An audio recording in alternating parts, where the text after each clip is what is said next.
these guys will be working late tonight, probably till dark, because they started pouring at 12 o'clock, so they have to wait till it sets up to a certain density before they can actually go on it with those automatic motor trowels.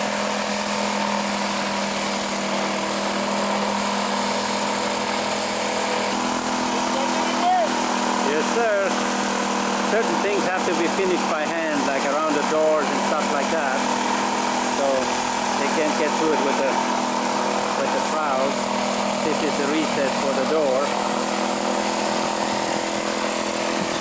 This is where the garage door comes in. Turn around.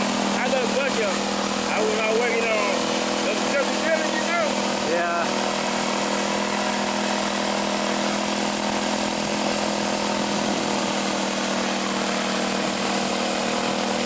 This guy is already going to somewhere where it's still a little bit wet. He still has to tread carefully.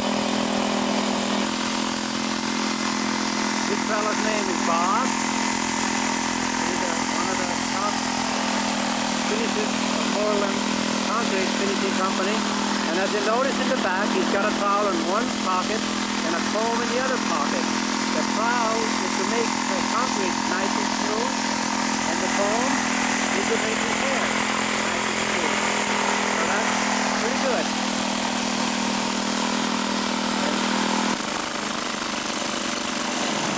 And here we got Pete, and he's a pretty good concrete finisher too. And he just mentioned for me to get him a six-pack, and I think I better go because he's a big guy, and he asked me nice to get it for him. And so what the heck, you know, I better go and get it. And here's Willie. Willie's the trim finisher. He finishes all around the outside of the thing. Okay, it is now twilight. It's getting dark. The boys have just finished, and it seems like they did a real nice job. Many times these people don't get credit. They're the ones that wherever we walk in any building or house, they're the ones that are responsible that we have a smooth floor. Well, most of the time anyways. And they work hard and they're dirty and everything, but they don't sometimes get any credit for what they're doing. So maybe that's just a little thought that I had to throw in here. So next step now is to get the block layer back and put the blocks up to about 16 feet, and then we'll see what happens then. And we'll come back and take some more pictures then. Okay, this is the next day now after the slab was poured. And we water it down now to slow the curing of the cement. It has to be done about once every 2 hours. It makes the cement go so much, it makes the cement go more hard, like less abrasive. Abrasive is not the word. It makes it cure better. That's what it is.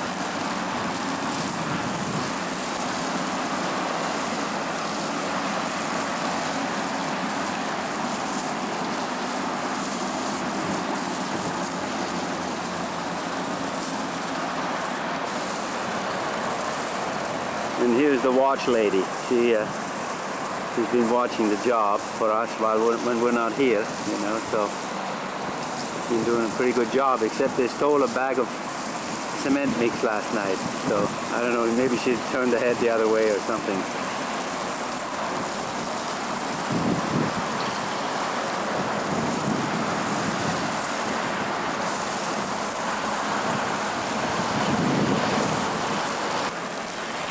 Not in the camera though.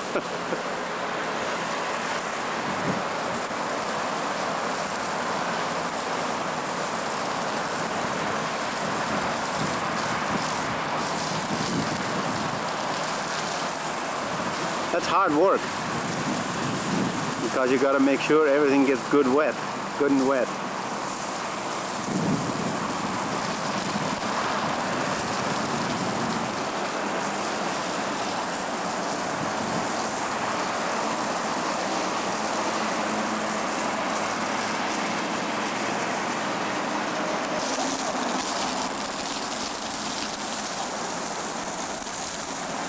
You got anything to say? Any comments at all? It's going to rain in a few minutes. Yeah, that's usually the way it goes.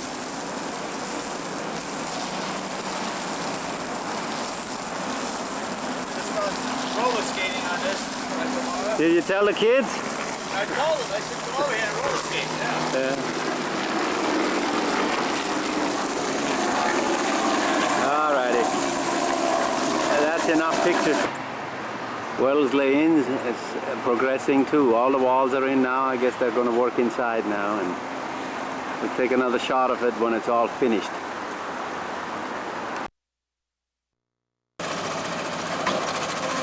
Okay, here we're backfilling the space between the back wall and the fence. We rented one of those bobcats.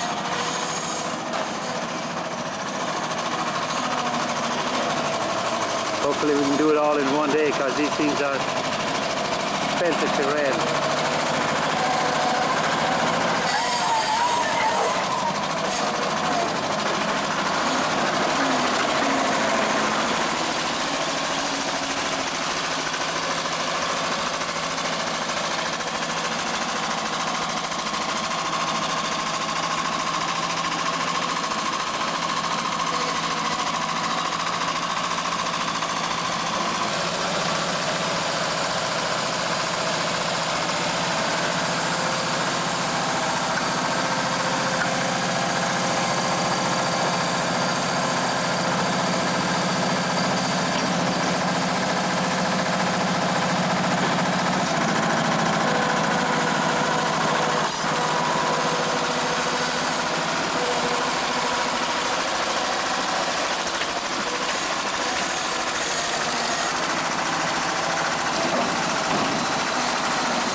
Okay, this is the next phase now. We're up about 10 feet with the walls. As you can see, the doors are in now. These big openings that you see here and there are the garage doors. So we're just getting ready to pour some more cement into the cells of those blocks, probably late this afternoon or tomorrow.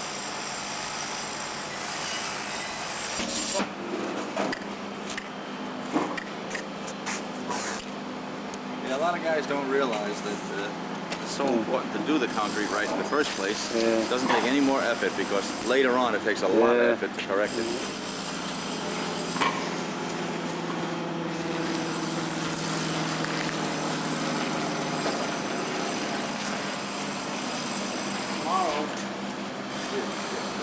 Tomorrow we'll make sure we get enough bag goods here for them for the weekend. Yeah. This is one of the warehouses we built in 1985. We're just here to fix some outdoor floodlighting, so I figured I'll get a few shots of that too.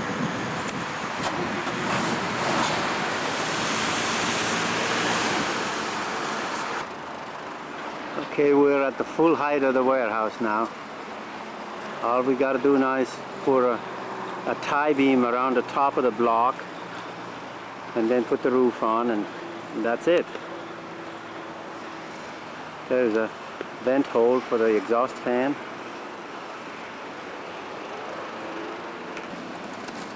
Okay, here's what we're doing here is we're pouring vermiculite insulation into the cells of the block. That's supposed to insulate it and make it fire 3-hour fire rating in case of a fire, and you have to do that on any wall adjacent to a neighbor, which is this wall here only.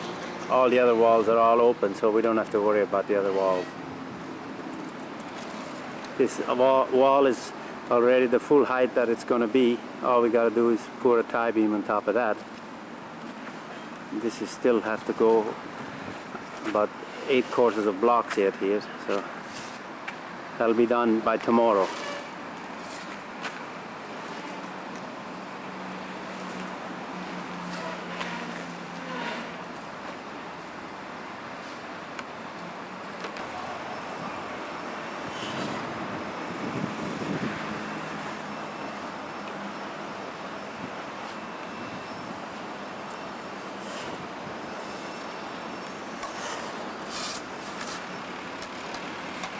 That's the north end. That's the off. That's where the office is going to be. Now I take my little razor knife. Okay. And I do a job on the bottom.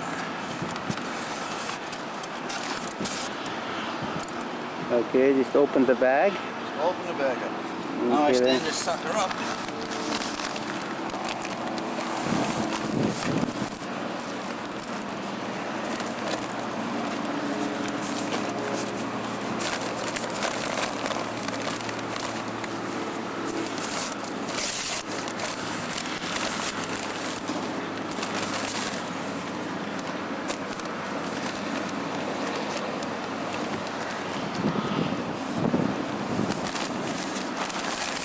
See how that goes in? Yeah.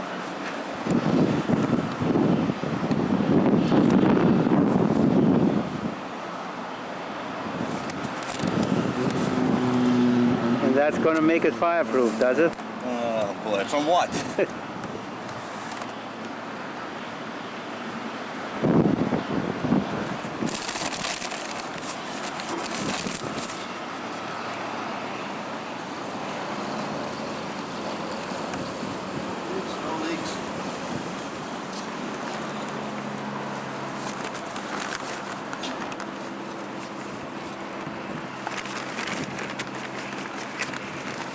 Don't shake so much, my gosh. The ladder, you mean? Yeah. You'll never see the building from an angle like that ever again.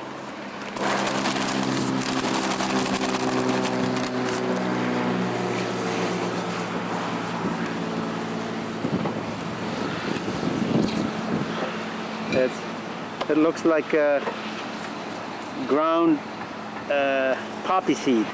Yeah, pepper. Yeah, or pepper, yeah. When I get home tonight, I'm gonna put. Gonna take a shower? Yeah, Yeah. I think I'm gonna need one. Whether you need it or not, right? In my nose and my ears, up my whatever. But you gotta watch your language, Yeah. because I know. No, who knows who's gonna see this?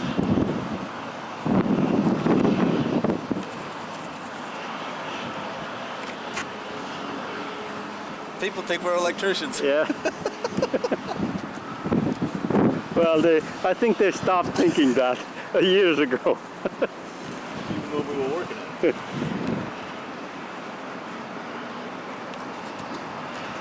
Not far. Well, I tell you, we're only at. Okay, today we're going to pour the tie beam across the top of the building.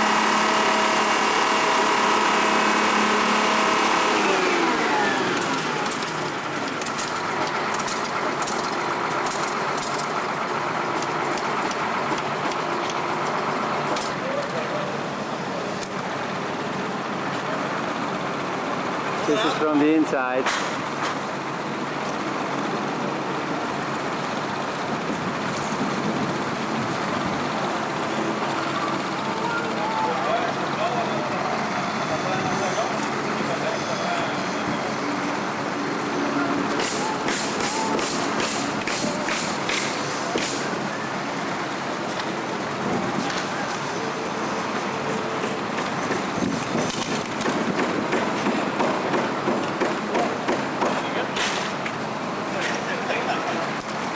There he goes.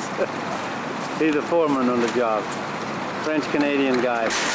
Very good worker.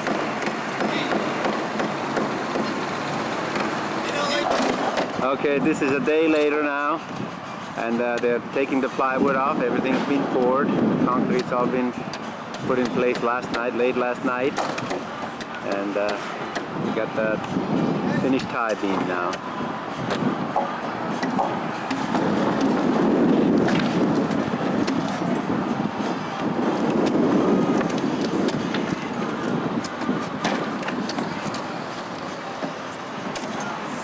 Very dangerous work what he's doing now, because he could slip and fall off.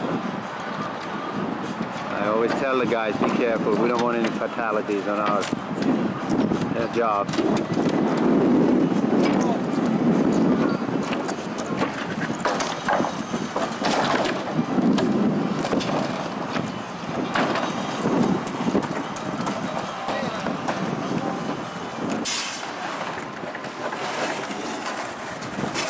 3 poles up last night. They'll be there in case somebody wants a sign that's facing onto I-95.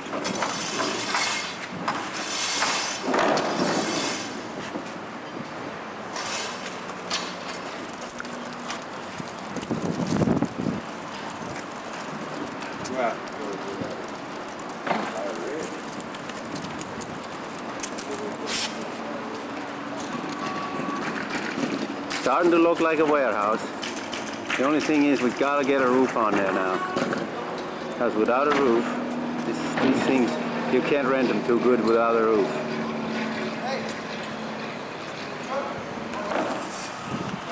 And it's break time now, so here is a breakout. All the goodies, lunch or break. When I worked as an electrician with the tools, we used to just wait for those guys to come. Get a little break.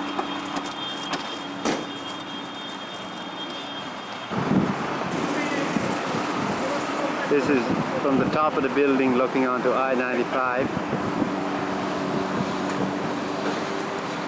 At 11 o'clock. Looks like rush hour.